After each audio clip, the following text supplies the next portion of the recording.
Welcome dear student, hope you all fine. Today we solve exercise 2.1 question number 2 part 2.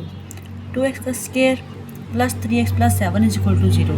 इधर हमारे पास भी quadratic equation है। इसमें a क्या है 2 जो x के साथ नंबर है, ठीक है, b क्या है 3 जो x के साथ नंबर है, और c हमारे पास जो कांस्टेंट है, ठीक है, c इज इक्वल टू 7। सबसे पहले हम इसमें डिस्क का फॉर्मूला लगाएंगे, b का स्केयर माइनस 4ac, ठीक है। अब वैल्यूज पुट कर देंगे। b की वैल्यू क्या थी 3 थी, 3 का स्केयर हो जाएगा माइनस 4, a की वैल्यू क्या थी 2 और c की वैल्यू 7 थी। वैल्यूज पुट कर दिए। 3 का स्केयर क्या होता है 9, 4 को 2 से मल्टीप्लाई किया 8, 8 को 7 से मल्टीप्लाई किया 56, 9 माइनस 56, 9 में से माइनस किया 56 तो 47 आ गया। साइन कौन सा लगेगा जो बड़ी वैल्यू के साथ है, बड़ी वैल्यू के साथ साइन कौन सा है माइनस का, माइनस 47 आ जाएगा, ठीक है। अब माइनस 47 लेस दैन 0 होता है, ठीक है। तो हमारे पास क्या, as disc is negative therefore roots of the equation are imaginary, ठीक है।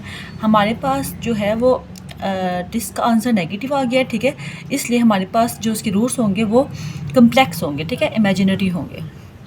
हम इसी बात को वेरीफाई कर लेते हैं। वेरिफिकेशन सीखे वाला क्वेश्चन लिखेंगे, ठीक है। यहाँ पे बस a इज इक्वल टू 2 है, b is equal to 3, c is equal to 7।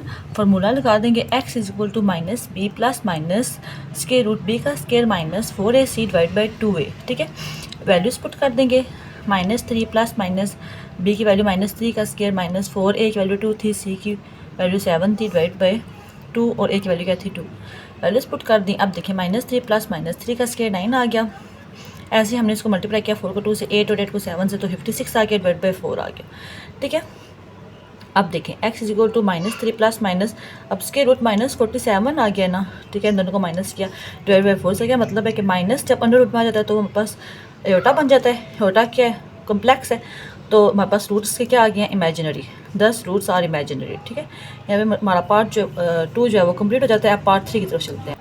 Part 3 देख लें। 16x का square minus 24x plus 9 is equal to 0। इसमें a क्या है 16, b क्या है माइनस का 24 और c क्या है 9, ठीक है। अब डिस्क का फार्मूला लगा लेंगे। b का square minus 4ac, values put कर देंगे। b की वैल्यू क्या थी माइनस का 24, माइनस 24 होल का स्केयर हो गया माइनस 4, a की वैल्यू 16 थी, c की वैल्यू 9 थी। हमने पुट कर दी वैल्यूज़। 24 का स्केयर क्या होता है 576 माइनस, अब इन को आपस में मल्टीप्लाई किया 576 आ गया, 576 माइनस 576 इज इक्वल टू 0। तो इसका आंसर क्या आ गया 0। Therefore roots of the equations are rational हैं, रियल हैं और इक्वल होंगे, ठीक है। इसके रूट्स क्या होंगे, रैशनल होंगे, रियल भी होंगे, इक्वल होंगे, ठीक है। वेरीफाई कर लेते हैं। वेरिफिकेशन इसकी है जी। अब दोबारा वही वाला करेंगे। a की वैल्यू 16 है, b की वैल्यू माइनस 24 है, c की वैल्यू 9 है। इसमें क्वाड्रेटिक फार्मूला लगा देंगे। क्वाड्रेटिक फार्मूला क्या होता है, x is equal to minus b plus minus के रूट b का square minus 4ac divided by 2a। Values put कर देंगे। माइनस तो जो फार्मूले का माइनस लिखा है, b की जगह b की वैल्यू पुट कर दिया, वो क्या थी माइनस का 24 प्लस माइनस b की जगह b की वैल्यू पुट की माइनस 24 होल का स्केयर माइनस 4, a की जगह a की वैल्यू पुट की, c की जगह c की वैल्यू पुट की, डिवाइड बाई 2 इंटू a की जगह 16 पुट कर दिया, 6 a की वैल्यू, ठीक है। अब देखिए ये माइनस और ये माइनस पॉजिटिव हो गए। पॉजिटिव 24 प्लस माइनस 24 का स्केयर क्या था 576 माइनस, इनको आपस से मल्टीप्लाई किया 576 डिवाइडेड बाई 32।